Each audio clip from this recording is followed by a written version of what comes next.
da divisão. E ele também ele gerencia o setor de departamento de crises, né? Quando tem algum problema, ele que dá a cara lá para falar, para dar entrevista, ou seja, é ele que vai arrumar a solução para os problemas de comunicação, de mídia, alguma coisinha ou outra. Então, o Felipe faz um trabalho importante aqui na divisão, junto com o pastor Ramponha, sob o comando do pastor Ramponha. A área de educação que é grande, né? Tem a parte de jornalismo, tem a parte da web, tem a parte de media center. Não sei se eu esqueci alguma parte aí. Acho que tem mais alguma parte, né? Tem a gerência do Vitor, planejamento. Planejamento do Vitor. Então, e o Felipe cuida da parte de jornalismo, que envolve muita coisa, né? Então, tem os eventos, ele tem que estar sempre alimentando o site, os portais, o Agora, né? Que tem. São vários canais, né? Que eles vão alimentando. E eu Felipe, além de tudo isso, ele é um cara que gosta muito da profecia. Ele sempre tem umas lives, que ele faz lives sobre Apocalipse, Daniel Apocalipse. E ele tem a classe bíblica também, já há muito tempo, trabalhando com Apocalipse e Daniel. Nós tivemos a oportunidade de fazer uma classe bíblica juntos uma vez, a Verdades Claras, e é isso. Ele vai trazer esse tema para a gente, que é um tema mais complicado. Quando a gente pensou em começar o estudo bíblico, eu já pensei no Apocalipse de Daniel 11. E logo no começo eu falei, Felipe, você faz Daniel 11 para a gente? Eu não sei quando vai ser, mas você já faz para a gente Daniel 11. Já fui garantindo, porque realmente Daniel 11 é um capítulo, um dos mais de ser interpretados, talvez, da Bíblia, porque dentro da rede, dentro dos teólogos adventistas, não existe um consenso aí. Mas vou deixar o Felipe falar. Felipe, seja bem-vindo. Obrigado por estar aqui com a gente. Que Deus te use. Obrigado. Alexandre é um grande amigo aí. Ele é um estudioso. Um bom estudioso. De vez em quando a gente troca umas ideias sobre estudos aí. E foi muito bom aquele período que a gente fez aquela classe lá de Daniel, lá lá com o Prosney. Saudoso. Saudoso. Glória. Que nos deixou aí. Mas está fazendo um ótimo trabalho aí. Na igreja. Tá bom. Obrigado por terem aí nos acolhido aí, dedicado esse tempo aí para estudar, né? Fazer isso. Louvado seja Deus por um grupo como esse. Amém. que em tantos tempos difíceis está estudando a Bíblia, né? Isso é maravilhoso. Bom, eu normalmente, para poder organizar aqui, se vocês não se importarem, eu normalmente faço eu uso apresentação no PowerPoint para não falar além do que tem que ser falado e para não esquecer também. É um roteiro, sistemático roteiro para poder ter uma lógica no pensamento. Eu gosto de fazer assim. Tem alguma gente que procura fazendo assim. Daria para fazer sem, mas a tendência é você falar um monte de coisas aí fora de um certo roteiro, pelo menos no meu caso, né? Então eu vou, se vocês não se importarem, eu vou compartilhar a tela. Eu vou botar aqui no modo que eu acho que Espera aí. Eu acho que não está aparecendo totalmente, né?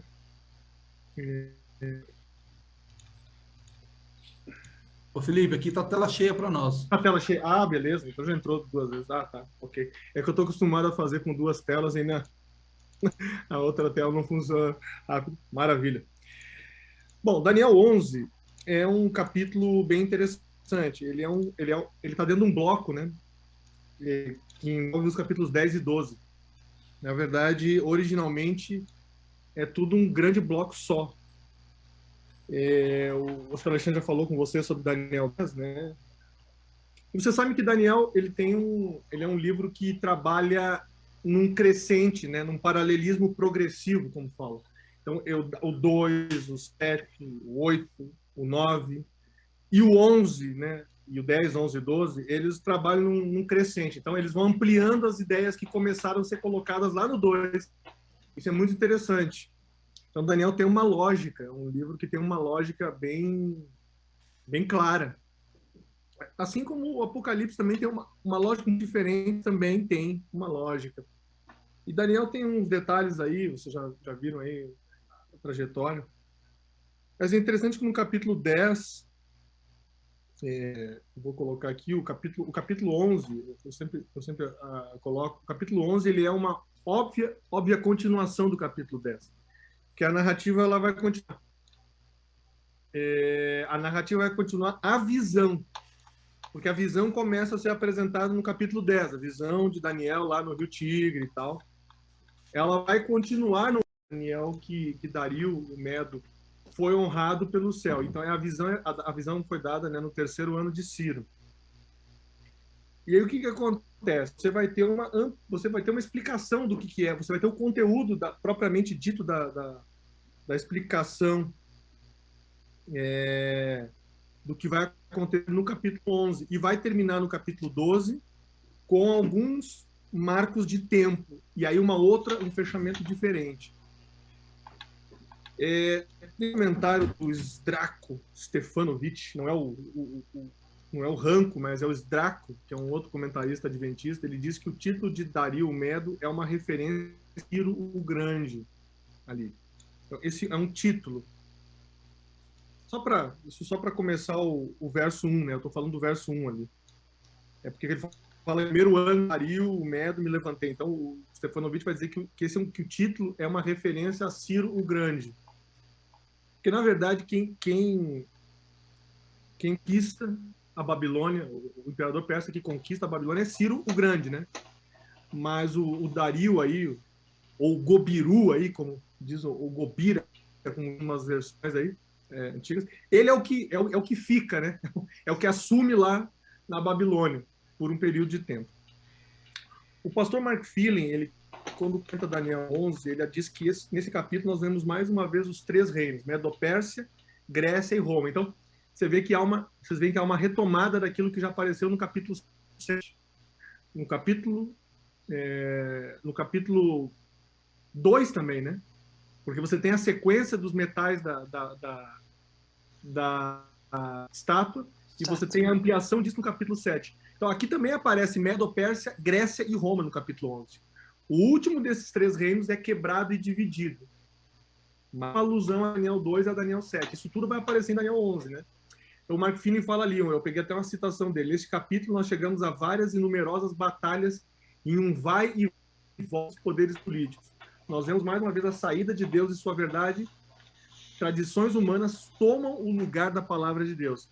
Se vocês analisarem isso, que o Mark Phelan, de certa maneira, é um resumo do capítulo 11, e é também um resumo do que acontece no capítulo 2, no capítulo 7, no capítulo 8, certo? O que é? Você tem, de um lado, poderes políticos com interferência religiosa, mas Deus prevalecendo com a verdade dele sempre em todos os tempos.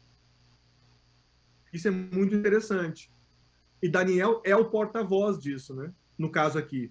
E nós temos João, no caso do Apocalipse. Daniel é um porta-voz, ele apresenta essa verdade bíblica sempre em todo o tempo. Em todo o tempo. Então, e é interessante se vocês analisarem no capítulo 2, por exemplo, no capítulo 2, dizendo que uma pedra que não foi cortada por mãos quebrou a estátua, indicando que o reino de Deus é reino eterno e ele vai prevalecer. Se vocês analisarem Daniel 7, termina um juízo e Deus prevalecendo. Se vocês analisarem fielmente o capítulo 8, termina falando, ou avança falando que vai haver uma purificação do santuário. Vai confirmar o juízo que foi apresentado no capítulo 7. O juízo da parte de Deus, começando pelo seu povo, mas também mostrando que seu povo vai prevalecer. Daniel 9 tem uma explicação, né? A profecia das 70 semanas, ela dá uma explicação mais ampla para explicar o que é as 200 manhãs, e ela também termina falando de esperança. E aí Daniel 10 e 11 e 12 também vão para esse mesmo caminho. E o capítulo 11 está no meio. Então a gente vai entender um pouquinho. Então o Stefanovic ele propõe a seguinte divisão do capítulo. Você tem 5 partes, segundo ele. Os conflitos entre o Oriente e o Ocidente, os conflitos entre norte e sul, as atividades políticas do homem vil ou ser desprezível, as atividades religiosas do homem vil ou ser desprezível, e os conflitos no tempo. E essa última parte é a mais enigmática. Por quê? Porque já está ali o indicativo, a partir do tempo do fim. Essa é a parte realmente ainda mais nebulosa do capítulo, e talvez uma das mais nebulosas da Bíblia, sim, porque ela não tem uma explicação completamente fechada, porque eu e outros entendemos que ela está em andamento ainda. Ela está em andamento. Então, vamos ao texto. Agora eu vou lhe dizer a verdade. Eis que ainda 3 reis, eu estou lendo Daniel 11, 2 a 4. Eis que ainda 3 reis se levantarão na Pérsia, e o quarto será muito mais do que todos eles. Fortalecido por suas riquezas, instigará a todos contra o reino da Grécia. Depois se levantará um rei poderoso que reinará com grande domínio e fará o que quiser. Mas no auge do seu poder, o seu reino será quebrado e repartido para os 4 ventos do céu, mas não para a sua posteridade, nem com o mesmo poder com que ele reinou, porque o seu reino arrancado passará a outros fora de seus descendentes. Bom, interessante esse relato, né? Interessante. O relato vai começar com uma sequência dos reis persas, porque nós estamos falando do período persa aí, né? Começa no período persa. E é interessante que de acordo com o comentário bíblico adventista, essa sequência, mencionada no versículo 13, ela parte da sucessão de Ciro. Então, nós teríamos Cambises, é tudo rei persa. Nós estamos situados, Daniel aqui está no período persa, começando a partir do período persa, em que os persas dominaram a Palestina e tal, e todo mundo conhecido. Então, o que acontece ali? Você tem uma sequência possível que é Cambises, aí alguns vão dizer que tem o tal do falso Esmerdes, que é o tal do Galmata, que ele não era um legítimo sucessor, mas ele usurpou o trono. E você tem o Dario I, que não é o outro Dario, tá? Que conquistou por Ciro ali, não é a mesma, é o outro. Então, só que o Maxwell vai dizer que o quarto rei teria sido Xerxes, que é conhecido na Bíblia como Assuero. De Esther. E teve como esposa Esther. Só que alguns autores desconsideram o tal do falso Esmerdes na jogada. Não contam ele. Mas, enfim, são reis persas ali. Na sequência, vem aquele que quebra esse ciclo. Quem é que quebra o ciclo do Império Persa? São os gregos. É o Alexandre o Grande. Aí, ó, Alexandre o Grande.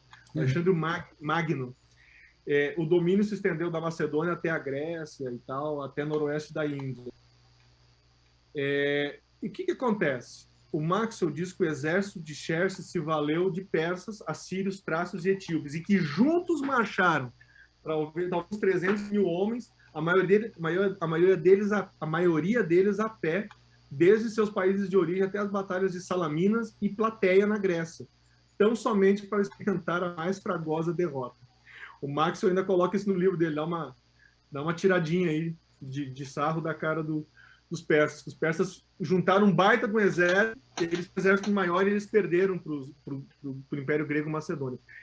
É interessante, né? Porque isso estava predito em Daniel 2, em Daniel 7, em Daniel 8.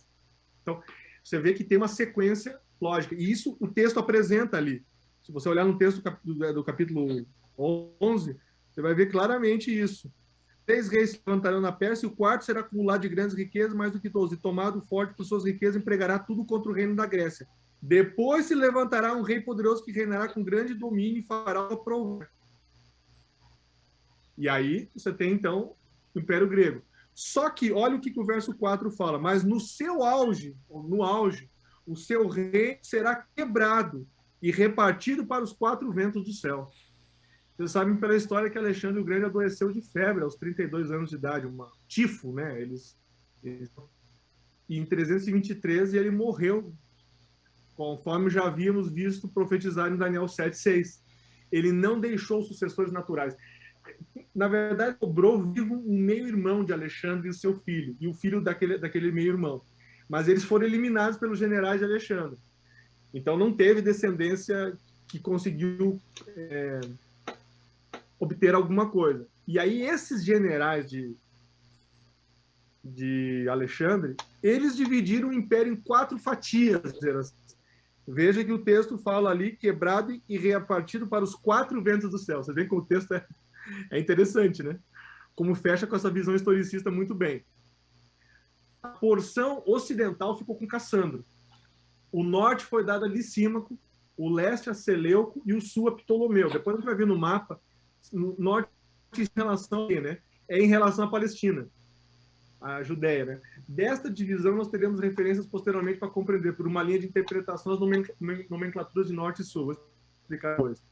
Os controles das áreas conhecidas na época posterior ao Império Unificado de Alexandre, como Síria e Egito. Então, por que a gente fala muito do norte e do sul só? Por que o texto bíblico fala do norte e do sul e não fala de Cassandro e Licímaco? Existem algumas explicações. A primeira delas é que os reinos de Licímaco e Cassandro não foram expressivos, tá? Eles também perderam logo os domínios lá e aí diversificou. Mas também tem uma outra razão. O registro bíblico está muito preocupado em falar, o registro bíblico está centrado naquilo que interessa para o povo que mantém os princípios de Deus. Quem é que mantém? São os judeus. Então, a narrativa bíblica vai privilegiar o olhar a partir da Palestina, do povo judeu. E os dois reinos que ficaram, né, do Império Grego, o espólio, vamos colocar assim, os 2 reinos que ficaram foram da Síria, que ficava mais ao norte, ou o Império Seleucida, depois a gente vai ver o nome, por que é esse nome, e Egito, que ficava ao sul. Sul em relação à região da Palestina. Aí está o mapa, vocês conseguem ver aí? Eu só botei uma lupa em Jerusalém ali, só para... Olha o que está a norte, não sei se aparece o meu cursor aí, né? Norte. Aqui para norte seria Seleucia, Babilônia. Por isso que fala Babilônia norte, né? Esse é o norte. É isso que eles querem dizer com norte. Olha o Egito aqui embaixo. Isso aqui que eles querem dizer com sul. Que o texto bíblico quer dizer com norte e sul. Um mapa, tá? Bem antigo. Mas não dá para fazer muita correlação com o que tem hoje, mas está aqui, ó.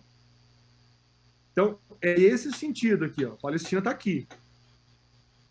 Para cima você tem aqui Damasco, capital da Síria, Laodiceia, Antioquia, Ásia Menor, lembra das cartas das igrejas da Ásia Menor, do Apocalipse?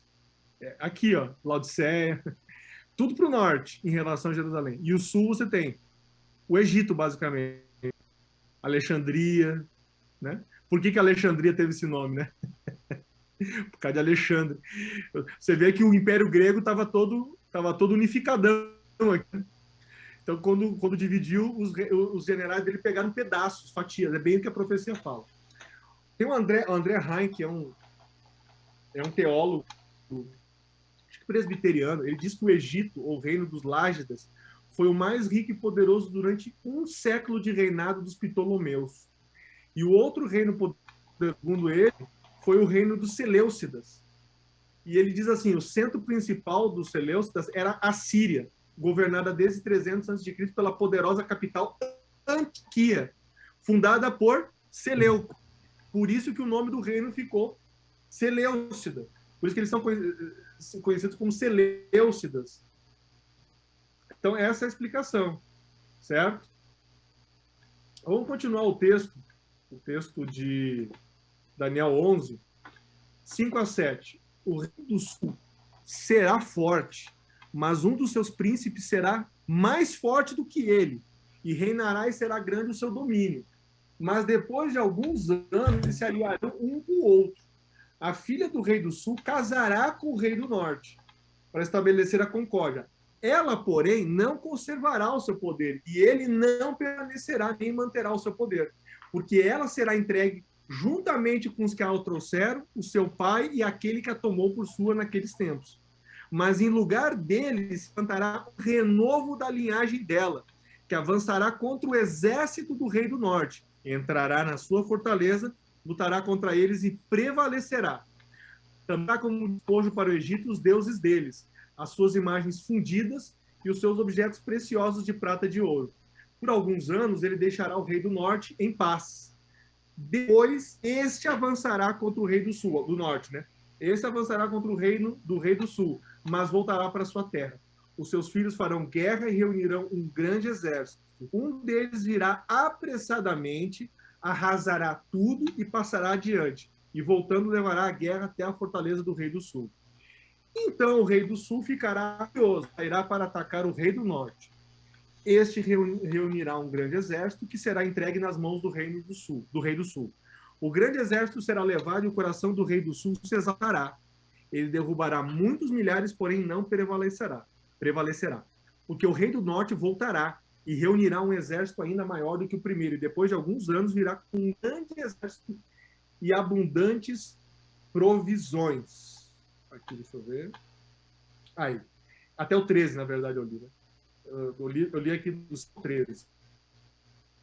Bom, aqui nós temos uma polarização. Polarização é assunto atual, né? Aqui é a polarização daquela época. Só que ali a polarização entre norte e sul. Ela tem aspectos geográficos e históricos. Porém, para muitos autores, tem implicações do ponto de vista religioso.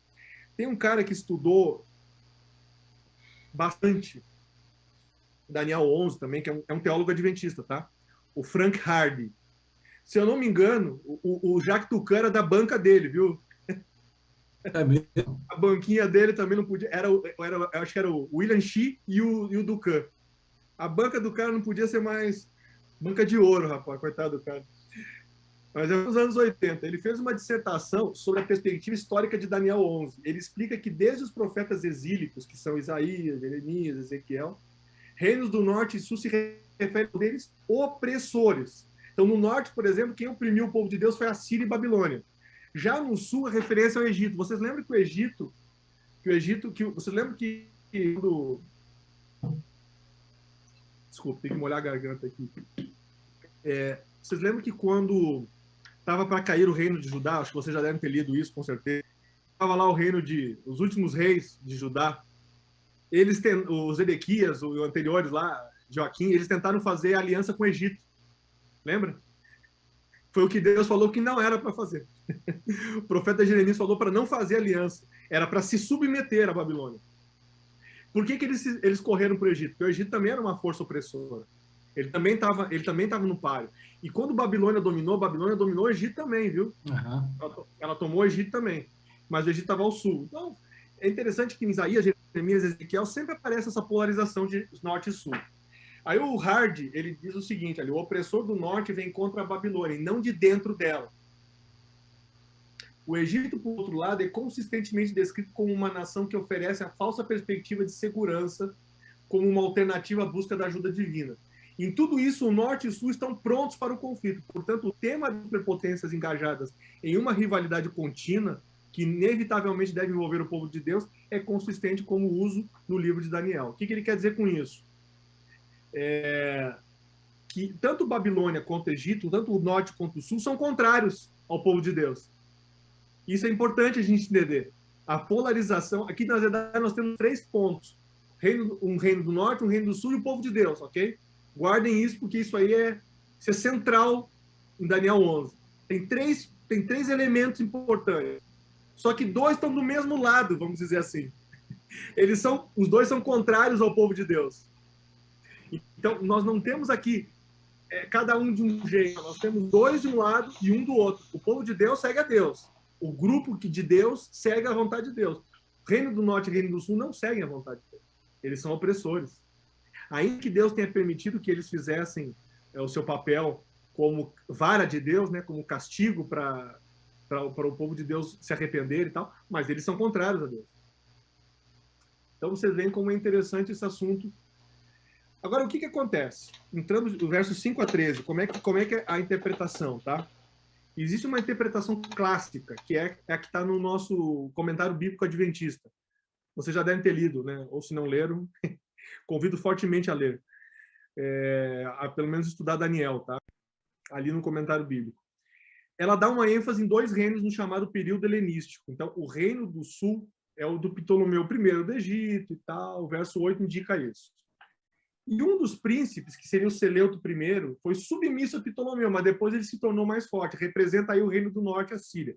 É assim que o comentário bíblico interpreta esses primeiros versos que eu li, tá?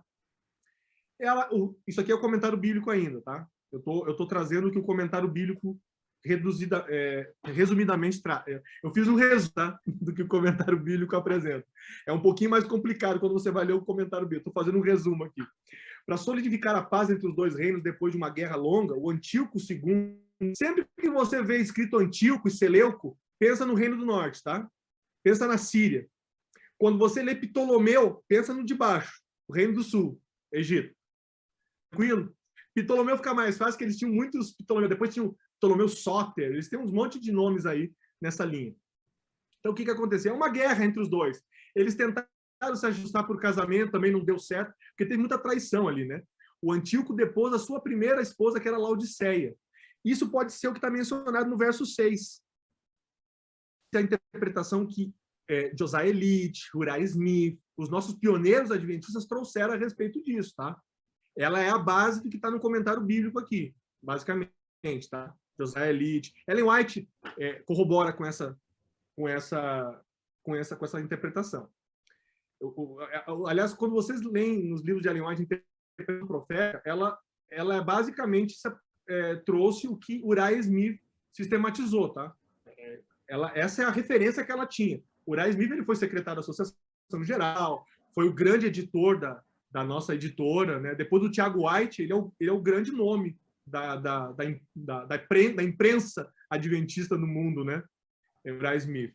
Ele é um grande estudioso, tá? O comentário dele de Daniel e Apocalipse é muito interessante, vale a pena vocês baixarem, tem gratuitamente na internet, né? Vocês podem, inclusive, ler, é bem interessante também. Depois que o sogro da Laodiceia morreu, que era o rei Ptolomeu, portanto, do Reino do Sul, o Ptolomeu II se divorciou de Berenice e voltou com Laodiceia. Esse Ptolomeu II também só fazia rolo, né? Voltou para a primeira lá. E a Berenice e seu filho foram envenenados.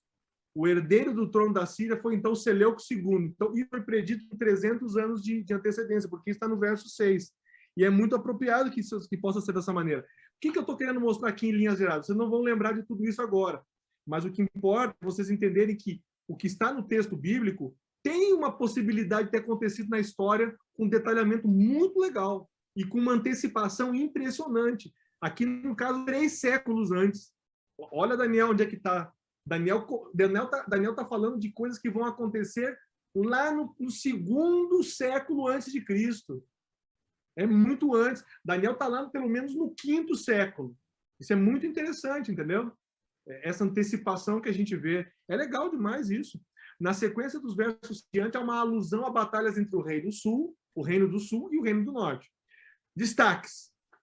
Da linhagem de Berenice, Ptolomeu III, Evergetes, filho de Ptolomeu II, irmão de Berenice, invadiu a Síria em vingança pelo assassinato da sua irmã.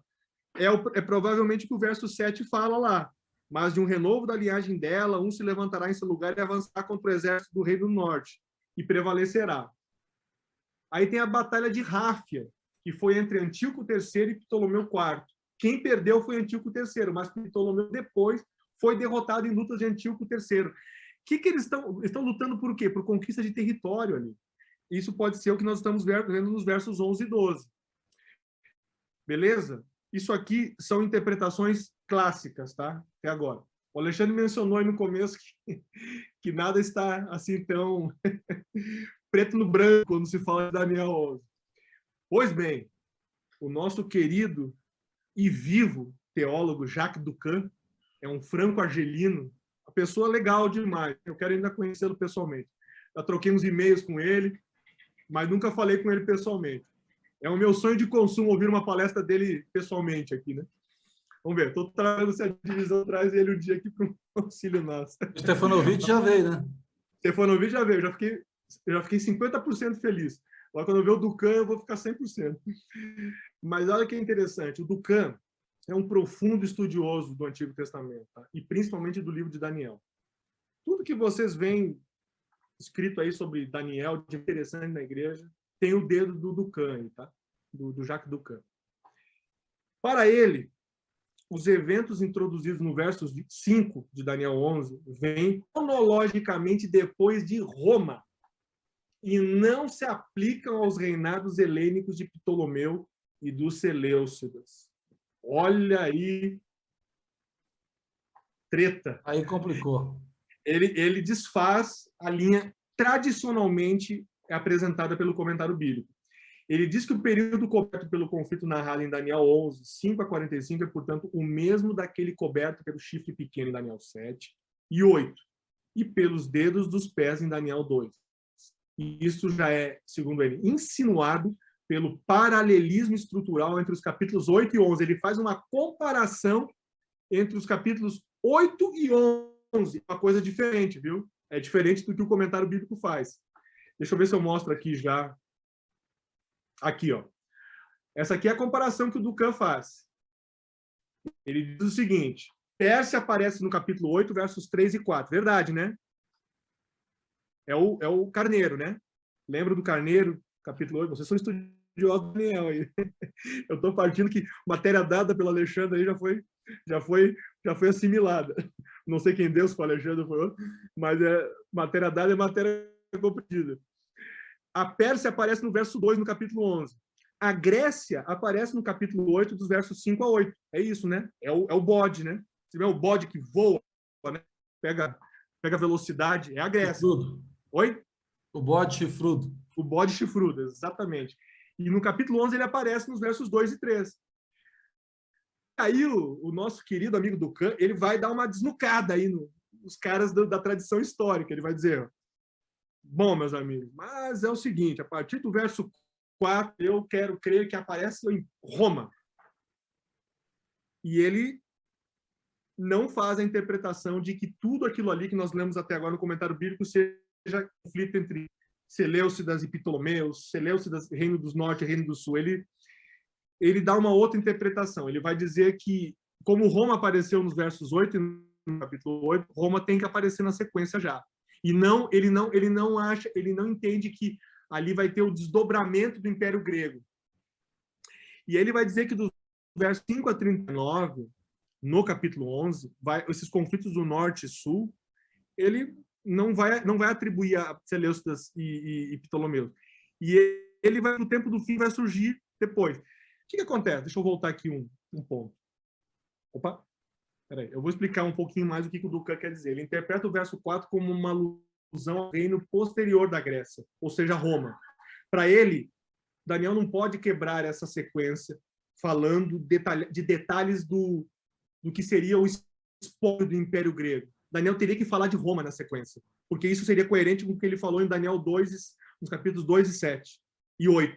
É isso que o Ducan argumenta. Para esse autor, uma das principais razões para esse raciocínio é o paralelismo. Então, ele apresenta o paralelismo como uma base. Ele diz também que tanto a estrutura literária do texto quanto o simbolismo da referência norte-sul pressupõe um conflito de natureza espiritual. Aí que está. Essa é a linha conceitual do Jacques Ducan. O Jacques Ducan, mesmo quando ele faz o comentário do Apocalipse, ele não enfatiza, para ele, né, e para outros intérpretes da linha dele, existem muitas coisas que são apresentadas como interpretações que seriam mais assim conquistas militares e que na verdade são conflitos de natureza espiritual.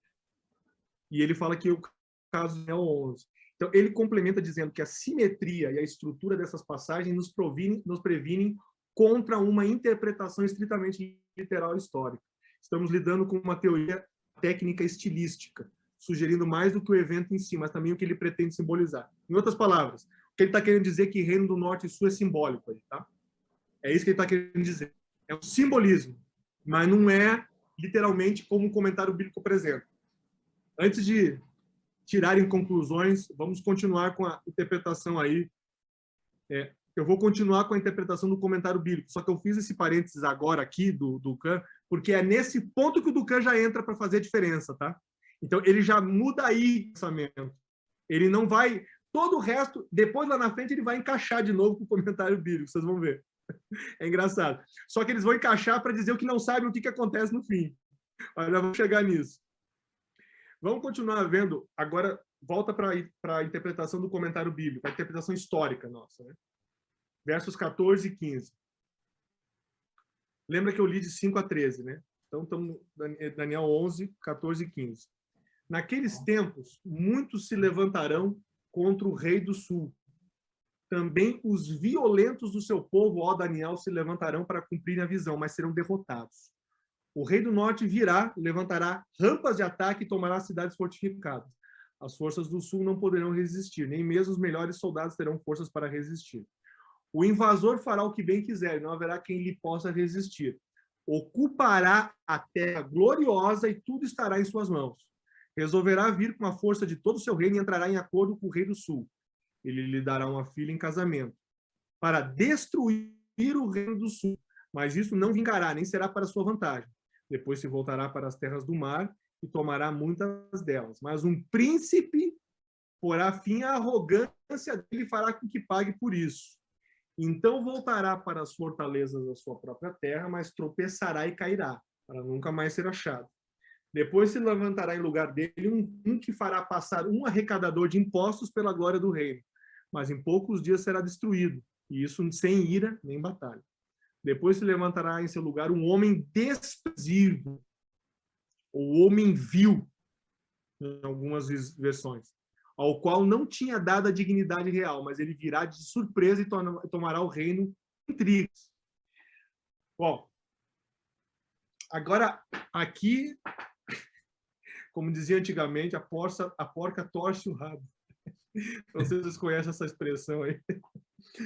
Aqui é o seguinte, a porca torce o rabo. Porque é o seguinte, aqui nessa interpretação também tem algumas visões diferentes. Você vai dizer, nossa, mas que confusão isso. Pois é, isso aqui é a realidade, viu? Eu poderia dizer para vocês que todo mundo pensa igual, mas não é verdade não, tá? Tem muitas... E é interessante vocês que são estudiosos de Bíblia entenderem que é assim mesmo, viu? É assim mesmo. Então, tem um grupo que defende que dos versos 14 a 45 segue a narração histórica entre os reis Seleucidas e Ptolomaicos. E os caras vão embora até o 45, viu? Viu, Alexandre? Eles vão até o 45.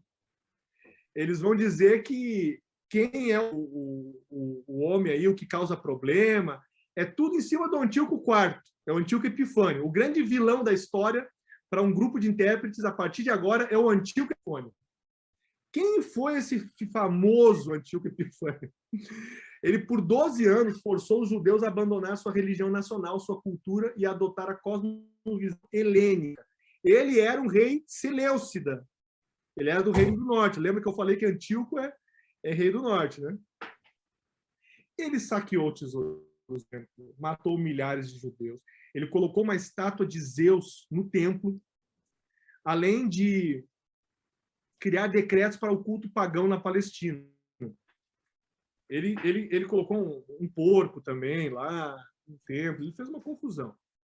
Só que é o seguinte, outros defendem que a partir do verso 14, o grande império mundial seguinte a ser objeto de atenção profética é qual?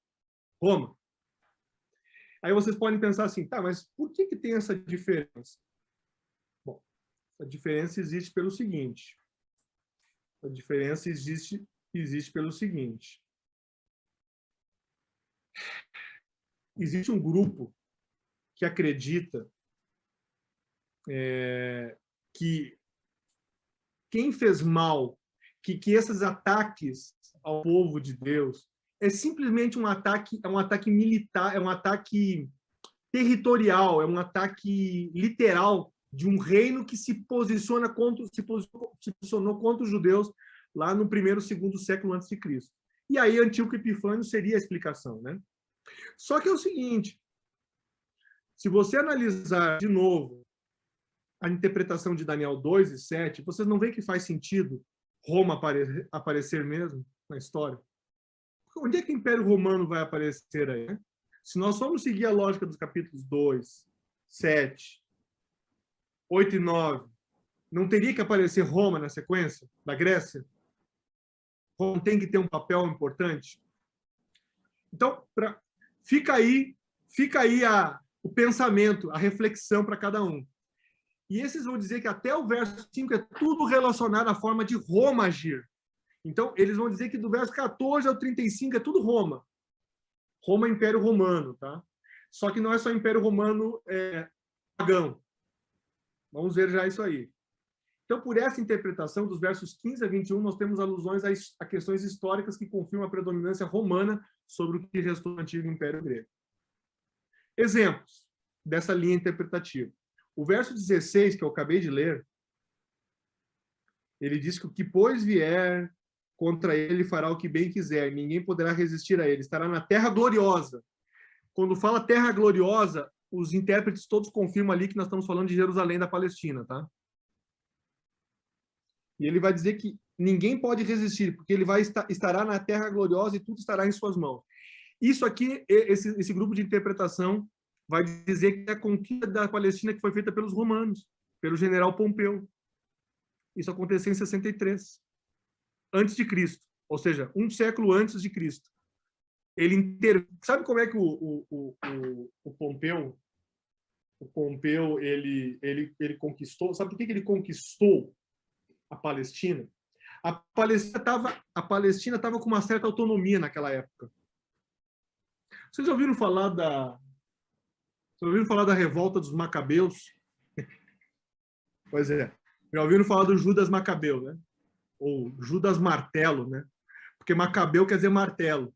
Eu não sei se é martelo porque ele estava fadado a esmagar os inimigos, sei lá. Tem essa dúvida aí, por que era Judas Martelo. Ele e o irmão dele, o Simão, o Judas morreu, o Simão ficou com o espólio. Eles fizeram uma revolta contra os Seleucidas, antes disso tudo, tá? Por que eles fizeram uma revolta? Eles fizeram uma revolta porque o templo estava sendo profanado. Tem uma confusão lá. Os sírios estavam interferindo na questão religiosa, interferindo na questão do sumo sacerdócio. Um problema muito sério. Então eles começaram os primeiros para ter a autonomia da Palestina. Lembra que a Palestina estava sob o império, sob o comando dos sírios, tá? Esse período ela estava sob o comando do Reino do Norte. E os macabeus lutaram contra eles e eles conseguiram reaver o templo de Jerusalém. Inclusive, já ouviram falar daquela festa da dedicação, ou Hanukkah? Hanukkah, aquela festa que eles acendem aquelas candelabros. Aquelas velas. Isso é uma comemoração à recuperação do templo na época dos macabeus. Eles dizem que quando chegaram lá, essa menorá acendeu sozinha e tal. Tem toda uma lenda em cima disso, tá? Tem toda uma explicação. Pois é. Aí o que acontece?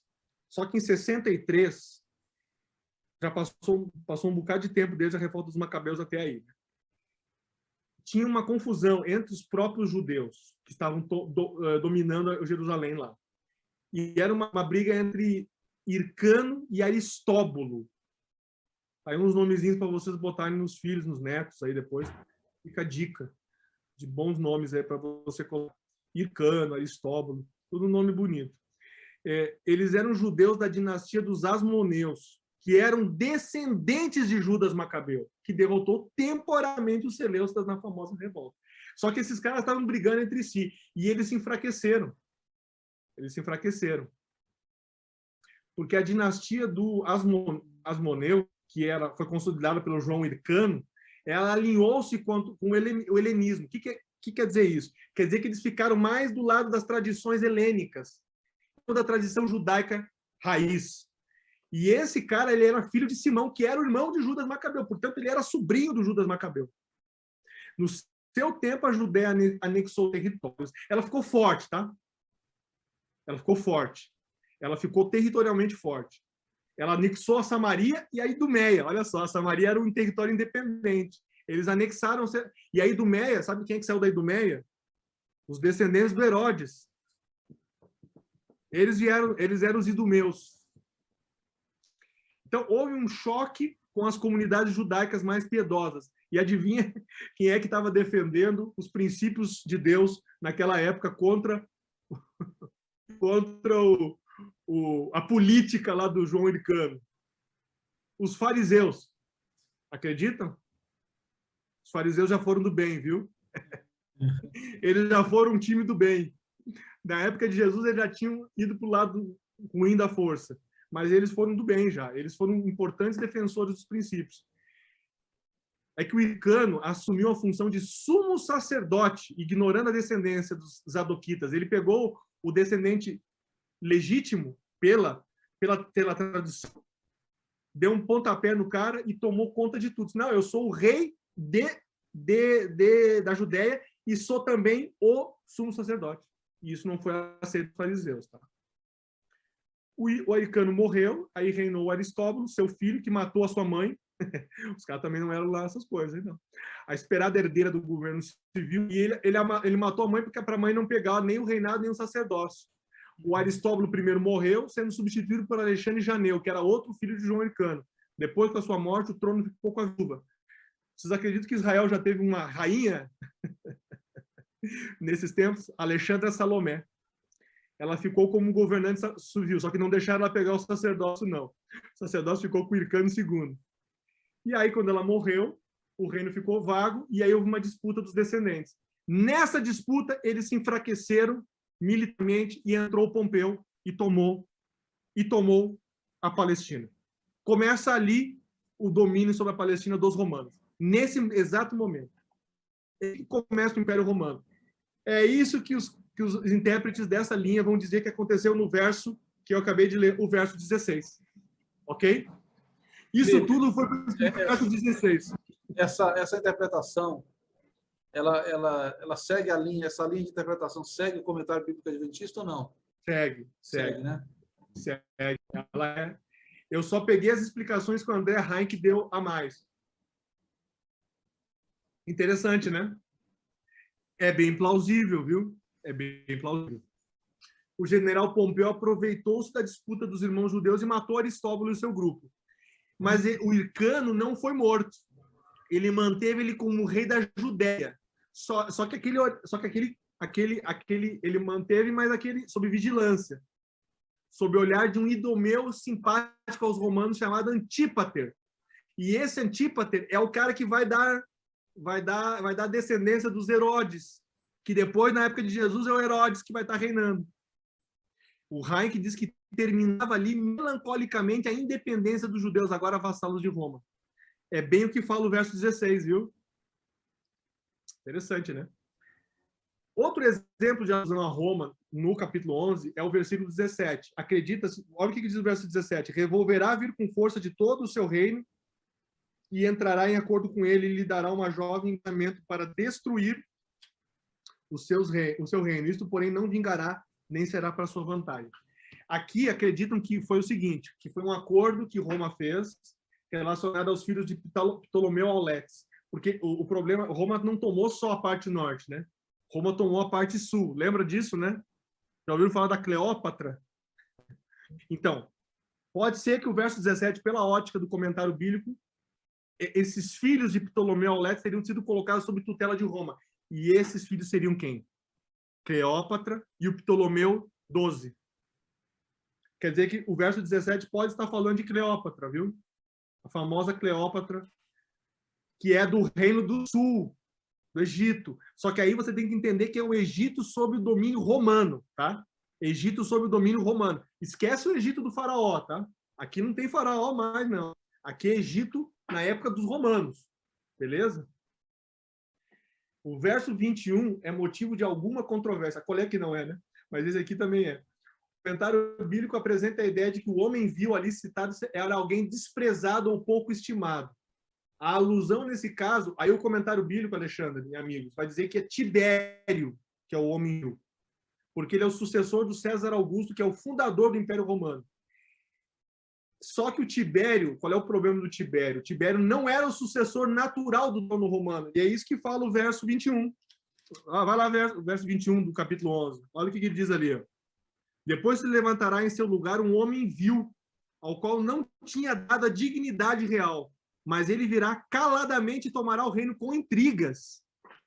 Está falando de Tibério. O comentário bíblico diz que aí é Tibério, porque ele não era filho, mas ele se tornou filho de Augusto por adoção. Isso a história confirma, viu? Só que o nosso querido amigo Maxwell, Mervyn Maxwell, historiador adventista, teólogo, ele diz que o homem vil que surgiria em lugar de Augusto não era mais um governante romano. Segundo essa lógica, Augusto, na verdade, era um título imperialista, e, portanto, depois desse império, a liderança do Estado romano passaria à Igreja Romana. O Maxwell vai introduzir aí para ele qual é o que é que aparece na profecia de Daniel 7 e 8, depois do Império Romano pagão. Qual é o outro poder que se levanta? Roma papal. Roma papal, conhecido no capítulo 7 e 8 como chifre pequeno, né? Uhum. O apelido lá, né? Lá tem o nome de chifre pequeno. Aqui o Maxwell vai dizer que é o homem vil. O homem vil que surgiria em lugar de Augusto era, portanto, o Papa medieval. Visto o exemplo de outro livro de Daniel 11 apenas sob o ângulo das suas hostilidades. Então, o Maxwell vai dizer que o homem vil aqui é o papado. Que faz sentido, né? Faz muito sentido. Não dá para desprezar essa interpretação do Maxwell, não. Vamos lá aos versos 22 a 25. Exércitos serão arrasados dele, serão esmagados, inclusive o príncipe da aliança. Guarda essa palavra. Príncipe da aliança é a palavra-chave nesse bloco agora. Apesar da aliança com ele, usará de engano, subirá e se tornará forte com pouca gente. Virá também de surpresa aos lugares mais férteis da província e fará o que nunca fizeram seus pais, nem os pais de seus pais.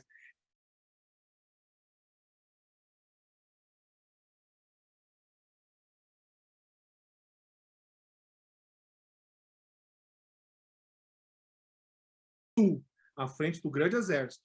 O rei do sul sairá à batalha com um grande e poderoso exército, mas não prevalecerá, porque farão plano contra ele. Os que comerem as finas iguarias dele o destruirão. O exército dele será arrasado e muitos serão mortos. Também esses dois reis se empenharão em fazer o mal. Esses à mesma mesa falarão mentiras. Porém, isso não prosperará, porque o fim virá no tempo determinado. Então, o rei do norte voltará para sua terra com grande riqueza, e o seu coração será contra a Santa Aliança. Guardem essa expressão também. Fará o que quiser e depois voltará para a sua terra.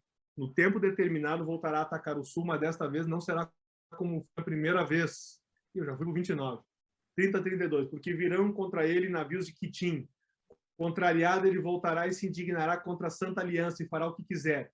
E, tendo voltado, dará atenção aos que abandonaram a Santa Aliança. Forças enviadas por ele profanarão o santuário e a fortaleza. Vão acabar com o sacrifício diário. Guardem essa expressão também. Príncipe da aliança, aliás, príncipe do exército, santa aliança, sacrifício diário. Estabelecendo abominação desoladora. Com lisonjas perverterá aqueles que violaram a aliança, mas o povo que conhece o seu Deus se tornará forte e ativo. Os sábios entre o povo ensinarão a muitos, todavia cairão pela espada e pelo fogo, pelo cativeiro e pelo roubo por algum tempo. Ao caírem, receberão uma pequena ajuda, mas muitos se ajuntarão a eles com lisonjas. Alguns dos sábios cairão para serem provados, purificados e limpos até o tempo do fim, porque se dará ainda no tempo determinado. Bom, esse penúltimo bloco, de 22 a 35, para um grupo de intérpretes, o príncipe da aliança quebrantado seria Cristo. Faz todo sentido, né? O comentário bíblico sustenta essa ideia. Ele vai dizer o seguinte, que Cristo foi crucificado no reinado de Tibério. Só que lembra aí, Alexandre, amigos, que para os comentaristas do comentário bíblico, o homem vil é Tibério, tá? É para o Maxwell que o homem vil é o papado. Para o comentário bíblico é Tibério. Então, Tibério, na época de Tibério, foi quando Jesus morreu, né? Jesus morreu por ordem do procurador romano Pôncio Pilatos, mas foi no ano de 1, quando Tibério era o imperador. E dos versos 23 a 26, aspectos relacionados em uma interpretação ao Império Romano em relação aos seus conflitos mais internos. Outros preferem falar de um período entre a amizade entre os judeus e os romanos, porque vocês veem que existe uma certa aparente boa convivência ali, né? Apesar da aliança com ele, usará de engano e tal. E houve realmente um período, vocês sabem que no período de Jesus houve uma amizade entre os judeus e os romanos, né? Houve o que eles chamam de período da Pax Romana, né? Pax Romana. Quer dizer que tudo estava indo... Por que era paz? Porque os judeus não estavam se rebelando. Lembra que os judeus se rebelaram com os impérios seleucidas. E tinham os judeus nacionalistas que queriam o fim do Império Romano, tá? Mas os caras estavam controlando. Estava tudo meio sob controle. Revoltas controladas. Então, reinou uma certa paz durante um bom tempo. Tá? Só que o nosso amigo Maxwell assinala que nos versos 23 e 24 é possível identificar o crescimento do papado medieval, que estabelece tratados com engano, saqueia os ricos do mundo para recompensar os seus amigos de um modo inigualável. O Maxwell diz que ali é tudo papado. É tudo papado e as corrupções do papado. Ali, Maxwell e o comentário bíblico se distanciam. Tá? O grupo da sequência do Império Seleucida, tem um grupo que continua vendo tudo Seleucida daí, tá? Eles estão pifando tudo. Eles veem o Antíoco Epifânio resistindo a um grupo de judeus, recebendo ajuda. Mas essa linha, amigos, não é defendida pelos adventistas, tá? Os adventistas estão mais entre essas linhas do Maxwell e do comentário bíblico. Essa dos Seleucidas aí, do Império do Antíoco Epifânio, isso aí é visão normalmente protestante, tá? Ou visão católica. Entre os versos 27 e 36, os teólogos do comentário bíblico sustentam a ideia de que temos nesse período a destruição de Jerusalém. Eles vão dizer que entre os 27 e 36 é que aparecem os indícios da destruição de Jerusalém. Ao mesmo tempo, nós temos o imperador Constantino Grande, que ele se insurge contra a Santa Aliança. Seria o verso 28. Pois usa o cristianismo como instrumento de poder político. Por que ele se insurgiria contra a Santa Aliança? O que vocês entendem quando a gente fala que um poder se insurgiu contra a Santa Aliança, com base no que vocês estudaram em Daniel 7 e 8? O que seria atacar o príncipe do exército, tirar o sacrifício diário? Vocês lembram dessas questões aí? O que isso significa para uma linha de interpretação? A profanação, né? A profanação do santuário, né? Com as práticas que foram adotadas. Exato. Que minimizavam o serviço intercessório, sacrificial disso. Exato, exatamente. Então, esse assunto pode estar aparecendo de novo aqui em Daniel 11. Por quê? Porque quando Constantino Grande misturou o paganismo com o cristianismo, ele diminuiu a importância do ministério intercessório de Jesus. E ali ele deu sustentação para começar na sequência, em um século pelo menos depois, o papado medieval. E o papado medieval, que agora não é mais medieval, que agora é o papado moderno, o papado medieval e o moderno continuam iguais numa coisa. Eles implementaram um sistema alternativo ao sistema de sacrifício de Jesus. Eles criaram um sistema paralelo de intercessão, um sistema paralelo de mediação, um sistema paralelo de expiação. Isso é muito grave. Pode ser essa uma referência no capítulo 11. Então, por essa linha de interpretação, o versículo 31 é referência a Roma papal, que ataca o conceito ou significado do santuário. Foi o Daniel, não, Alexandre. Eu estou chamando Alexandre de Daniel. O Daniel. Isso refuta a ideia de Antíoco Epifânio, porque Antíoco Epifânio não atacou o que significou o santuário, ele fez um ataque físico ao santuário. Ele não fez um ataque conceitual ao santuário. Isso é muito diferente. Você consegue entender a diferença entre um ataque que aconteceu pontual num determinado ponto da história e uma coisa algo que é muito mais amplo, que significa colocar um sistema paralelo? Quem colocou um sistema paralelo não foi o Império Seleucida, não foi Antíoco Epifânio, e não foi nem os romanos pagãos, foi o papado medieval, que é uma tradição romana. Oi, desculpe. Foi o chifre pequeno. Exatamente. E o chifre pequeno é uma derivação do animal terrível e espantoso. É o que aparece em Daniel 7, certo?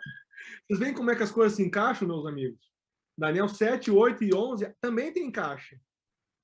O Max diz que entre os versos 25 e 30 o que nós temos é uma antecipação da Era das Cruzadas. Mas aí eu não vou entrar nesse mérito, que é uma visão que ele tem ali. No verso 34, alguns intérpretes, no entanto, veem que o pequeno socorro, porque olha o que diz o verso 34. Relembra o verso 34. Ao caírem eles, quem é que eles? O povo de Deus. Serão ajudados com pequeno socorro, muitos se juntarão a eles com lisonja. Pela lógica cronológica, pela cronologia, alguns intérpretes vão dizer que esse pequeno socorro, você tem que pensar na cronologia, tá? Grécia, Império Romano Pagão, papado, e o que se contrapõe ao papado medieval, que dá um pequeno socorro ao povo de Deus? A Reforma Protestante? Reforma Protestante. Reforma protestante. Esse pequeno socorro, verso 34, pode ser a reforma protestante. Alguns vão enxergar dessa maneira. É interessante isso. Uma outra visão entende que o reino do norte se estabelece na terra gloriosa e ataca a Santa Aliança. No verso 31, o reino do norte profana o santuário e tira o sacrifício diário. O Ducan defende que defende essa linha as semelhanças linguísticas do poder do norte e do chifre pequeno. Aqui a interpretação do Ducan encaixa de novo. Aqui o Ducan encaixa de novo na interpretação. Não, aí vai tudo bem. Então, no verso 35, ele fala da ação persecutória desse poder. Olha o que diz o verso 35. Alguns dos sábios cairão para serem provados, purificados e embranquecidos, até o tempo do fim, porque se dará ainda no tempo determinado. Cairão para serem provados. Isso pode ser uma alusão às perseguições que aconteceram ao povo de Deus na época da supremacia do papado medieval. Isso nós já estudamos. Vocês já estudaram aí, né? Do ataque do chifre pequeno, da perseguição e tudo mais, né? Que aparece também melhor desdobrado em Apocalipse. Vamos para os últimos versos. Este rei fará o que quiser. Se levantará e se engrandecerá sobre tudo o que se chama Deus. Olha só. Olha só como é forte esse texto. Falará coisas incríveis contra o Deus dos deuses e será bem-sucedido até que se cumpra a indignação, porque aquilo que está determinado será feito. Ele não terá respeito aos deuses dos seus pais, nem ao Deus que as mulheres preferem, nem a qualquer Deus, porque engrandecerá acima de tudo. Mas em lugar dos deuses honrará o Deus das fortalezas, a um Deus que os seus pais não conheceram. Honrará com ouro, com prata, com pedras preciosas e objetos de valor. Com o auxílio de um Deus estranho, atacará as mais poderosas fortalezas, e aos que o reconhecerem multiplicará a honra e os fará reinar sobre muitos e lhes repartirá a terra por um preço. Ô Felipe. Pode falar. Volta ali um slide atrás. Mais um. Essa parte, o rei fará o que quiser, se levantará, engrandecerá, tudo se chama Deus. O texto parece uma paráfrase, uma citação do capítulo 7, do capítulo 8 do Chifre Pequeno. Com certeza. Parece que é um Ctrl-C, Ctrl-V daquilo que foi falado lá dentro. E posso comentar também? Pode falar. Isso é mais fácil de entender, a NTLH. Na RC você não vê isso. Interessante. E agora os versos 36 a 39, então. Aí tá. Tem duas possibilidades de interpretação. Um grupo vai dizer que aí aparece a França Revolucionária. Por quê? Porque eles vão continuar a cronologia. Depois do protestantismo vem o ataque, o começo do secularismo, do iluminismo. Então seria o tempo do fim, ou seja, o período caracterizado pelo movimento anti-humanista, né? E essa alusão seria ao culto da deusa da razão, ou culto da razão, em 1793. Caminho aberto para o ateísmo, aquecimento da religião. Mas o outro grupo é exatamente o que vocês falaram agora. Roma Papal, que enfatiza em sua atuação, mesmo no tempo do fim, em paralelo com Daniel 7:25, blasfêmia contra Deus, mudança da lei. Há indicações nos versos dessa interferência papal quanto ao celibato, virgindade dos clérigos, orações a Maria, repartição de terras. Fazem algumas alusões aí. É o que o comentário bíblico fala. Então só que é bom vocês saberem que tem duas linhas dentro do Adventismo. Tem uma linha que vai enxergar um crescimento do secularismo a partir da Revolução Francesa, e outro vai dizer que é um aprofundamento ainda da atuação do chifre pequeno, certo? Mas é importante ter essas duas. E agora sim, indo para o fim, o tempo do fim. Não, aqui é o tempo do fim da aula e da interpretação profética também. Não é o fim, é o tempo do fim agora. No tempo do fim, presta atenção, no tempo do fim. Essa indicação é importante, verso 40. Não tem como você dizer assim, ele não está situando. Não, ele está situando. Ele está situando. No tempo do fim, o rei do sul dará contra ele. O rei do norte arremeterá contra ele, com carros de guerra, cavaleiros e com muitos navios, e entrará nas suas terras e as inundará e passará. Entrará também na terra gloriosa. Terra gloriosa aqui tem indicação de Israel, Palestina, e muitos sucumbirão. mas Edom, Moabe e as primícias dos filhos de Amon escaparão do seu poder. Estenderá a sua mão contra as terras e nem mesmo a terra do Egito escapará. Tomará posse dos tesouros, do ouro, de prata e de todas as coisas preciosas do Egito. Os líbios e os etíopes o seguirão, mas será perturbado por rumores vindos do Oriente e do Norte, com grande furor para destruir e exterminar muitos. Armará as suas tendas palacianas entre o mar e o glorioso Monte Santo, mas chegará ao seu fim e não haverá quem o socorra. Acabou. Acabou o texto. Agora vem o contexto. Históricos adventistas tradicionais, como Uriah Smith, vão enxergar nesses últimos versos como a Turquia sendo o Reino do Norte. O Uriah vai dizer que outros enxergam os versos tendo cumprimento no colapso do Império Otomano em 1922. Por quê? Porque os nossos intérpretes históricos eles levaram em conta que ali o grande problema era uma batalha contra os turcos. Essa era a ameaça à sã doutrina nos tempos finais, entendeu? Para eles, a projeção era de que nos tempos finais esse seria um grande problema. Joyce Baldwin é uma intérprete não adventista. Ela não arrisca nenhuma interpretação, só que ela fala uma frase que me chama a atenção. Se é da opinião de que o que temos aqui é história, ela está falando de Daniel 11, tá? Então esse relato está errado. Se, porém, permitirmos que o próprio livro diga a que gênero pertence e o que temos aqui é profecia, não há problema. O que ela quer dizer com isso? Que talvez historicamente não dê para achar aí todos os pontos desse quebra-cabeça conectados. Mas vamos ver, o Ducan está aí. E o Ducan vai dizer que os conflitos norte e sul, verso 40, apontam para o tempo do fim. Ou seja, eles são preliminares e criam um ambiente propício e crescente para se chegar a essa interpretação. No verso 40, primeiramente, há um ataque do reino do sul contra o do norte, certo? Se seguirmos a interpretação do poder papal, compreenderemos que o reino do norte é qual? Papado, então. O reino do norte tem que ser o papado. Ele sofrerá um ataque do reino do sul. E aí vocês concordam comigo que o reino do sul tem que ser um outro poder? Sim. Ele não pode ser o papado, né? Não é o papado atacando o papado. O papado não atacou o papado. Hoje tem, né? Papado tradicional, papado conservador e papado progressista, mas não é disso que está falando aqui. Então, essa poderia ser uma alusão ao fortalecimento do sistema ateísta, inicialmente francês, pós-Revolução Francesa. O Frank Hard, lembra do Frank Hard, lá o aluno do Ducan, lá, que fez uma tese sobre Apocalipse 11, lá nos anos 80? Ele diz sobre esse período que a religião não é mais dominante. Ele está falando do período qual? O começo do tempo do fim. Período do iluminismo. Ele diz que a religião não é mais dominante. Os teólogos devem agora pedir permissão da ciência para acreditar no que fazem e os cristãos comuns adotar as suposições daqueles a quem pensam se opor. Desta forma, a ciência atualmente ocupa um nível de autoridade não muito diferente do que o papado desfrutou há 1000 anos. Com isso, o Frank Hard ele vai dizer que esse poder político religioso que é o papado vai contra o reino do sul e é bem sucedido. Mas contra quem o reino do norte prevalece?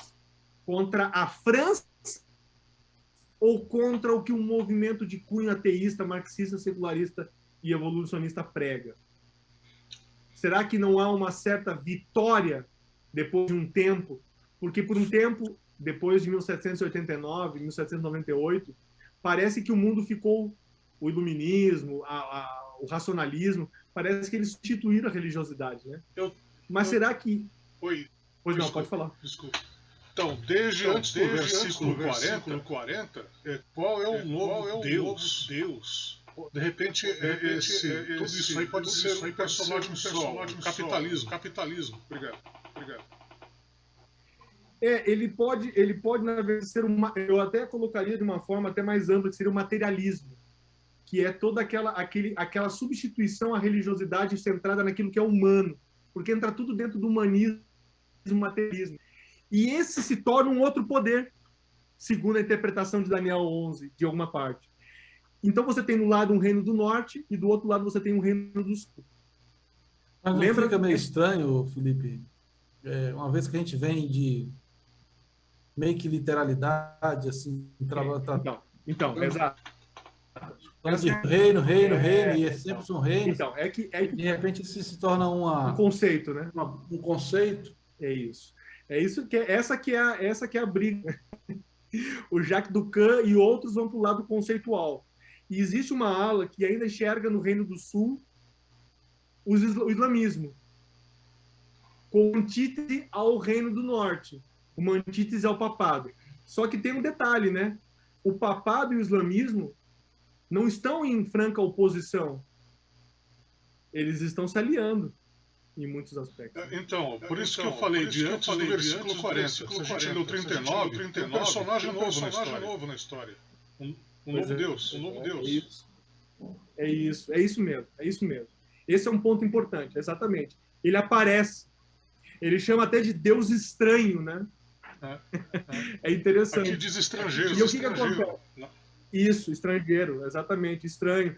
Trata-se de um... Então, a interpretação do Ducan e de outros vai ser no seguinte sentido. Nós temos um humano sem Deus no sul e um poder religioso falsificado no norte. E aí continua. O verso 41, a entrada na Terra Gloriosa não parece ser um ataque físico contra Israel como nação atual, porque ela só vai existir em 1948.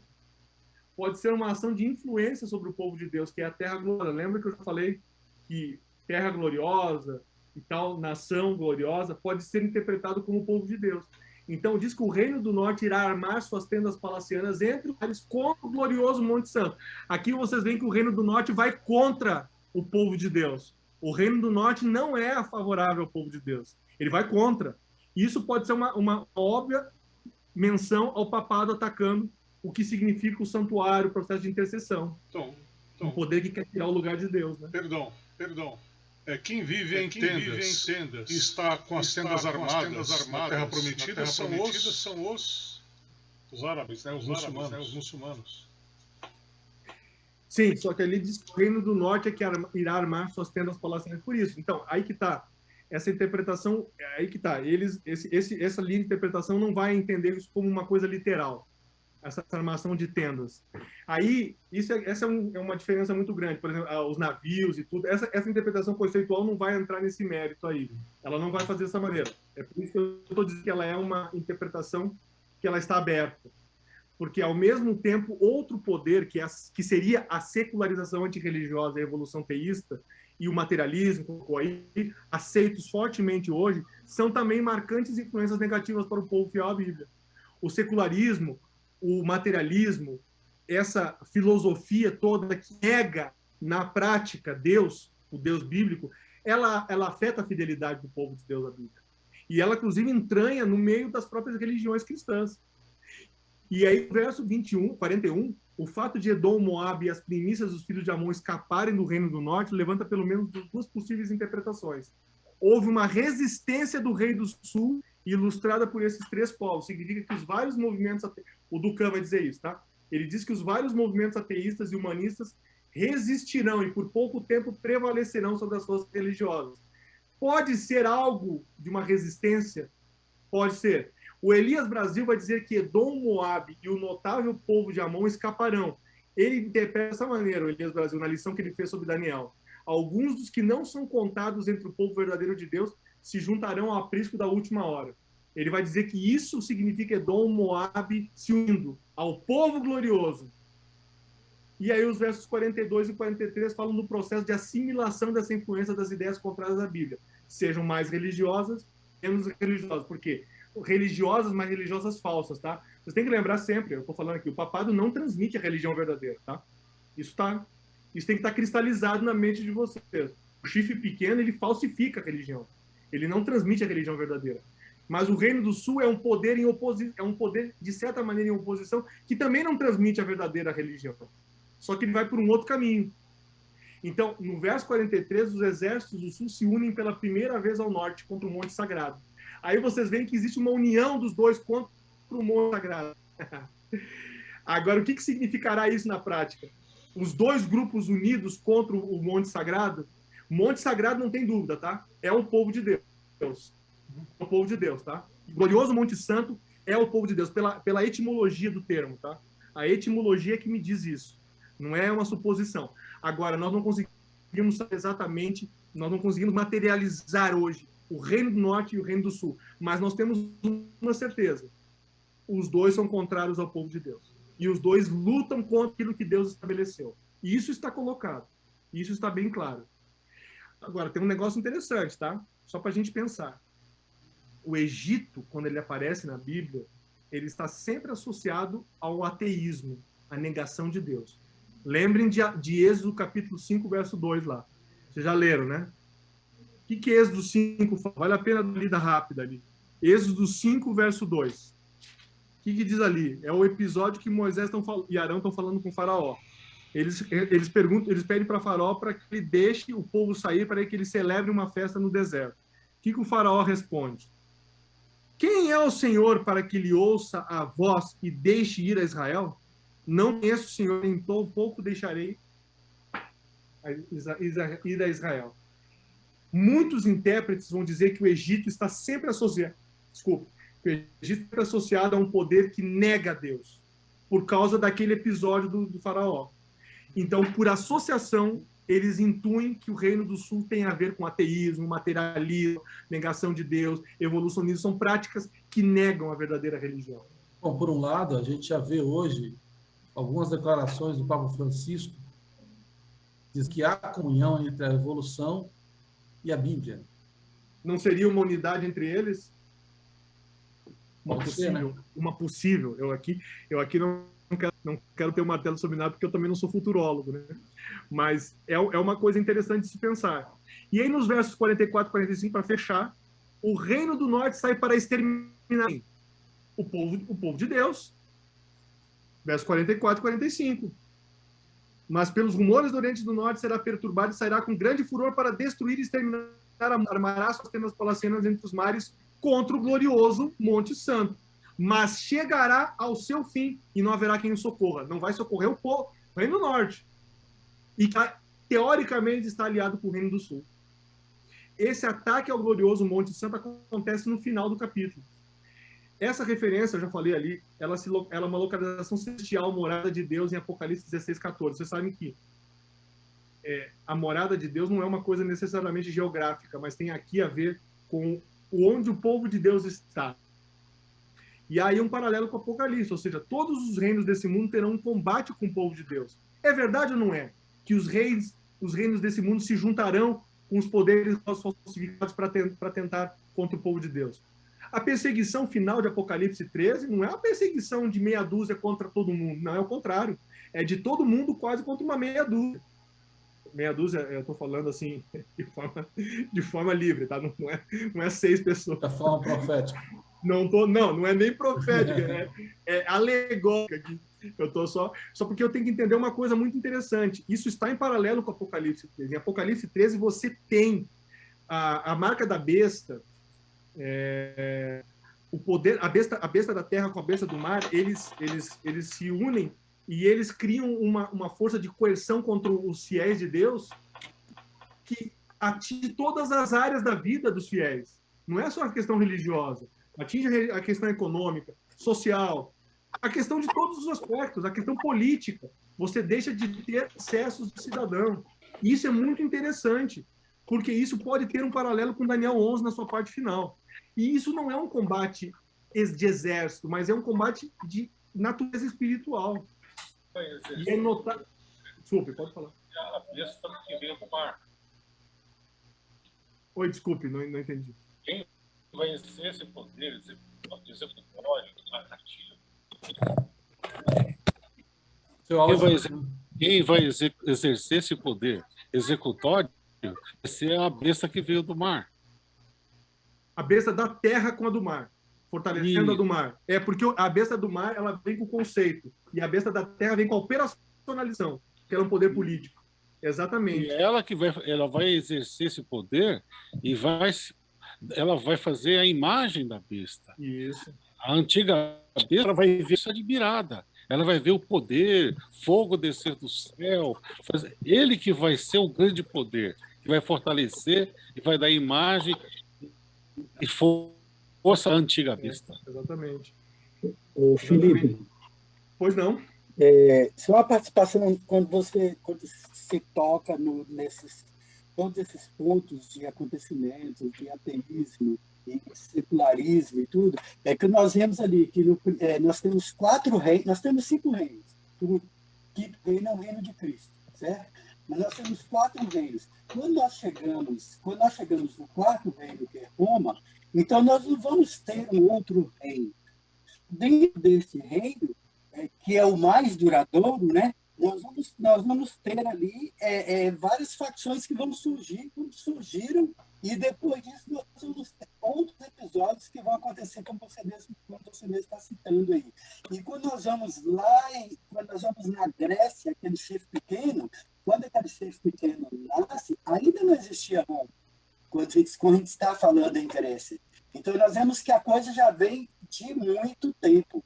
E quando nós chegamos a esse clímax aí, chegamos até a queda do reino papal, a morte, como diz assim, explicando, como diz assim, a morte não morrida, né, que é do Papa. Então, nós temos a ferida mortal que foi curada. Né? Então, a morte não morrida, né? Aí nós temos o iluminismo, nós temos outras coisas. Então, tudo isso são coisas que vão acontecer dentro, justamente para confundir o povo.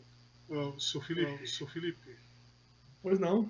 Quando a gente fala que Edom, Moab e Amon, a gente está entendendo aqui podem ser os povos árabes, os descendentes de Abraão. E quando eu percebo outra coisa também, no versículo 40, o que veio do leste e que foi levado do Egito e que dominou também a Líbia e a Etiópia, eu estou entendendo aqui que pode ser, no meu palpite, que é a religião muçulmana. Pois diz assim no 44, nós chegarão notícias do leste e do norte. E parece que só falta agora declarar o movimento sionista. Eu estou aqui. Faltou dizer isso. É isso. Eu não cravaria nenhum tipo de interpretação ainda fechada, mas existem possibilidades que são aventadas aí. Só que é o seguinte, é uma coisa muito importante, nós temos que sempre, independentemente do que a gente quiser interpretar e tal, a gente tem que entender o que o texto nos oferece. O texto nos diz claramente algumas coisas. O texto nos diz que não há uma definição clara e objetiva ainda, os intérpretes argentinos não têm uma clara definição objetiva, dos 40 a 45. Só que tem duas coisas que estão muito claras ali. Existe um lado que é o glorioso Monte Santo, que representa o povo de Deus e os seus interesses e, portanto, seus princípios. E existem outros 2 lados que militam contra. E eles são contrários ao que Deus estabeleceu. Então, o Reino do Norte e o Reino do Sul, eles podem parecer que estão em lados opostos. Mas, na prática, o texto dá a entender de que eles não estão. De que, ao fim, eles vão se unir contra o glorioso Monte Santo. Porque a bifurcação termina em dois caminhos. A bifurcação final termina em 2 caminhos. Ela não termina em 3 caminhos. Ela termina em 2. E aí, termino dizendo isso ali, né? Que o estudante de profecia tem que depositar sua confiança em Deus. É legal que Daniel 11 deixa aberta as possibilidades de nós interpretar as coisas, para que nós tenhamos realmente uma total confiança em Deus. Pode ser que a gente até termine aqui frustrado, dizendo, não, mas eu queria que cravasse alguma coisa. Eu não tenho como fazer isso. Eu posso dar uma sugestão. Eu posso dar uma sugestão. O comentário bíblico adventista é baseado no idioma inglês. O português é muito melhor para se estudar os textos, principalmente quanto mais original, no entendimento possível. Se eu pedir para ouvir a gravação desse estudo de hoje, com a NTLH aberta, a gente vai poder, de repente, ter mais entendimentos. Sugestões. São filtros. Desligar uns filtros, ligar outros filtros. O importante a gente é compreender que não existe realmente uma coisa fechada. Os teólogos que se debruçaram sobre esse assunto aí, se debruçam sobre isso, ainda tem muitos que estudam, já que Tolkien ainda continua estudando e acompanhando isso, eu tenho certeza disso, porque ele continua escrevendo artigos. Eles são muito cautelosos e cuidadosos. Por quê? Porque alguns detalhes não estão exatamente explicitados ainda, mas eles poderão vir a ter uma compreensão. E a nós que temos a confiança em Deus e que temos uma capacidade de estudar e de deixarmos Deus nos trabalhar em nós, para nós e ele vai nos mostrar, Deus vai nos mostrar ao longo dessa história o que vai acontecendo. Com certeza os movimentos protestante, católico e os movimentos religiosos em geral no mundo vão nos oferecer saídas e pistas para isso. E, ao mesmo tempo, a própria maneira como a Igreja Adventista e o povo de Deus vão se manifestando também nos oferecerá possíveis compreensões futuras. Então, que Deus nos ajude. Finalizo por aqui. Poderíamos falar outras coisas, mas aí eu vou deixar para uma conversa particular em outro momento, porque temos muitas outras coisas, mas eu tenho que ficar no tempo aí, senão o Alexandre não me convida mais. Deus... O Felipe, até a própria Ellen White, ela mesmo fala que a gente foi estudando que esse livro de Daniel e Apocalipse seria um livro estudado, seria sempre estudado, que cada vez que você estuda, você aprende um pouco mais. Então, é uma coisa que ainda não está fechada, como você mesmo falou. Ela não está fechada, quer dizer, cada um tem um pensamento. Mas, à medida que você vai estudando, você vai aprendendo mais coisas, né, a respeito. Exatamente. Ela aconselha isso, a gente estudar. Seriam os 2 livros que nós deveríamos dedicar mais tempo ao estudo. Perfeitamente, perfeitamente. Felipe, muito obrigado, meu amigo. Foi muito bom esse momento. O tempo passou rápido, a gente nem viu, já é 18h44. Mas o assunto é interessante e gostoso de estudar. Eu mesmo gosto muito de ficar um tempo... a única coisa que me preocupa, me preocupa e não preocupa, que está tudo nas mãos de Deus, né? Mas, como a senhora White fala que não existe mais nenhum período profético de tempo para ser cumprido, para que Jesus possa estar, então eu não fico muito preocupado com essa questão de não termos a interpretação perfeita de Daniel 11. Talvez tenha algumas coisas ainda para acontecer, mas nada que vai demorar muito, que impeça a volta de Jesus. Então é isso que me deixa um pouco mais tranquilo. E aí a gente fica em paz. Mas muito obrigado, Felipe. Não sei se alguém quer fazer alguma coisa, não sei se vai ter música hoje. Isaac também assim, meio desprevenido. Eu estou meio desanimado, eu estou no ambiente, né? O violão está lá em outro lugar. Tá bem, Isaac, fique tranquilo. Outro dia a gente canta. Tá bem. Então vamos encerrar então com a oração, gente? Não sei se alguém que tem algum comentário. O único comentário que eu gostaria de fazer é que existe uma profecia em Daniel que diz que a ciência se multiplicaria. E o saber do livro de Daniel, né, esse conhecimento de Daniel, ele também ia se multiplicar. E hoje vocês estão vendo uma prova viva, pessoas aqui e outras de todos os lugares do mundo tentando desvendar. Deus, em um momento estratégico, ele vai lá o que ainda precisa acontecer. Nós estamos nesse momento, o momento em que Daniel viu que o conhecimento do seu livro ia multiplicar. E a qualquer momento tudo vai se revelar e vai ficar muito claro para todos nós. Por isso, eu quero convidar todo mundo no próximo dezembro aqui nessa reunião de novo. Tá? E obrigado, Felipe. Muito obrigado. Eu que agradeço aí. Obrigado, Felipe, mais uma vez, pelo seu tempo, dedicação, porque realmente preparar esse material aí não é fácil. Tanto de informação, várias fontes bibliográficas. Muito obrigado, Felipe, por esse... Posso deixar o PowerPoint com vocês aí, PDF, não tem problema. Obrigado. Vou passar para compartilhar para mim. Parabéns pelo conteúdo, gostei também. Muito bom, sim. Felipe, encerra para a gente com oração, cara. Claro, pois não. Pedindo a bênção pela semana também. Sim. Senhor, muito obrigado pela oportunidade de conversar e dialogar aqui sobre a sua palavra, sobre esse impressionante e inovador livro de Daniel e o capítulo 11. Que o Senhor nos ajude a continuar confiando no Senhor e na providência futura. Abençoe cada pessoa aqui que tem o desejo de estudar a sua palavra, estudando a sua palavra, dedicação, para compreender o que a sua palavra nos traz. Nós pedimos em nome de Jesus. Amém. Amém, senhor. Amém, senhor. Todos, eu vou indo lá que eu tenho que buscar minha esposa. Valeu, Felipe. Obrigado a você. Gente,